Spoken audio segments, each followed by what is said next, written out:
and the middle to lower floor tenants. However, Robert refuses to get in a swimsuit.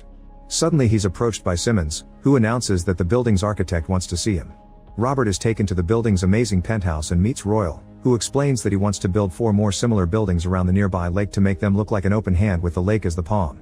The blueprint makes Robert think that it looks like a psychic event.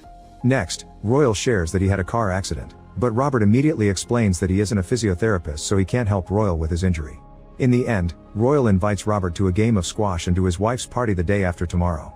On his way to the elevator, Robert notices a painting in the dining hall and finds Royal's wife and trying to fix the air conditioning. Robert offers to help, only to end up breaking it more. Later in the evening, Robert has dinner with Charlotte and they end up getting intimate on top of her balcony table. Charlotte explains that Royal never invited someone over since his accident, so Robert getting to see him was very unusual. She also knows that Robert's sister died, saying that she learned it because all the walls have ears. Their fun time is suddenly interrupted by Toby, but thankfully the babysitter quickly appears to take him to bed. Afterward, Charlotte tells Robert that they're done with their date. The next day, Robert goes to the grocery market and comes across a beautiful woman named Jane, who offers him an autograph. However, he doesn't recognize who she is, so she walks away, obviously offended. Then Robert asks the cashier about Jane and learns that she's a famous actress. After Robert leaves, the store's power connection begins failing.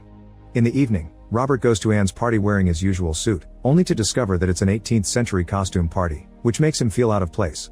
Pangborn is chatting with Monroe's parents but also overhears Anne and Jane gossiping about him, so Pangborn comments on how Royal seems to want to colonize the sky. Robert tries to join the conversation, but Anne isn't happy to see him and makes fun of his clothes. Everyone starts laughing at him, and soon Simmons comes to throw Robert out as he judges him for having brought a cheap wine. The elevator begins going down only to suddenly stop when the power goes out. Robert tries to use the controls but ends up breaking them instead, so he just drops on the floor to wait to be rescued. The next day during their squash game,